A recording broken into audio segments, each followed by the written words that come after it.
For many, dreaming of a family member rotating their head completely around might be a puzzling, if not terrifying experience. But Mary Jane Hester had such an experience. In 1897, Mary Jane's daughter was found dead in her home in Greenbrier County, West Virginia. The initial report ruled the cause of death as an unfortunate happening but nothing sinister. However, 4 weeks after her death, strangest things started to happen. Zona Heaster had been born in Greenbrier County in 1873. Her early life was not too kind to her, and when she gave birth to a child out of wedlock in 1895, it was almost certain she would never be able to marry.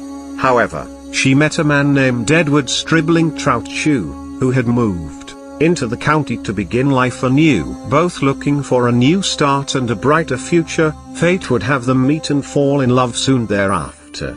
It was on October 20, 1896 that the pair were married, though against the wishes of Zona's mother Mary. The couple lived quite peacefully for the time they were to remain together. Well, so it seemed from the outside. On January 23, 1897, barely 3 months after their marriage, the body of Zona was discovered at her home by a young boy running errands. She was lying on the ground, at the foot of the staircase. The local doctor was sent for, but by the time he had arrived, Zona's body had been moved by her husband, who placed her upstairs, on the bed and dressed her in a high-necked dress, ready for her eternity. The doctor attempted an examination but was interrupted constantly by a sobbing Edward Shue, who was cradling his wife's head and crying. Any attempt to get close to Zona's head for examination saw Shue react violently towards the doctor, who soon left. The cause of death was listed as everlasting faint and later changed to childbirth, though it is not known whether Zona was in fact pregnant. During the funeral, Edward never strayed far from the head of his wife's open coffin.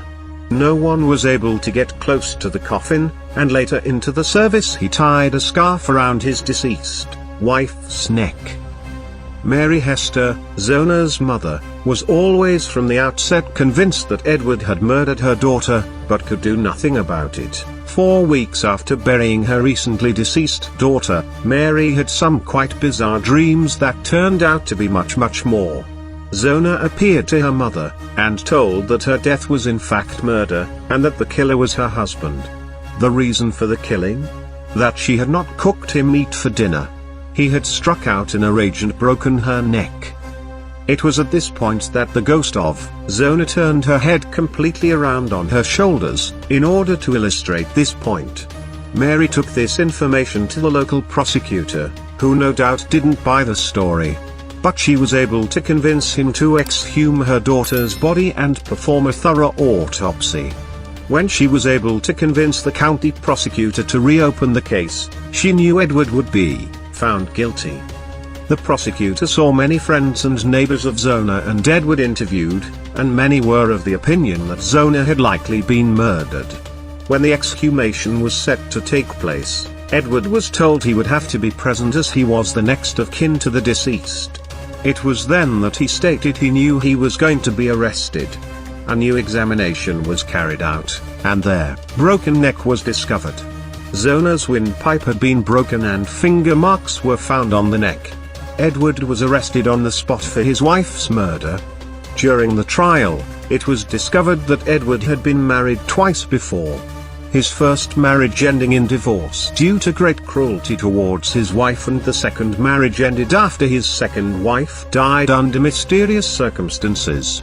It also came to light that he had plans to marry 7 women over his lifetime. Edward Shue was found guilty of murder on July 11, 1897, and sentenced to life imprisonment. Shue was jailed at West Virginia State Prison, where he died 3 years later, one of many who died during an undiagnosed epidemic of deaths.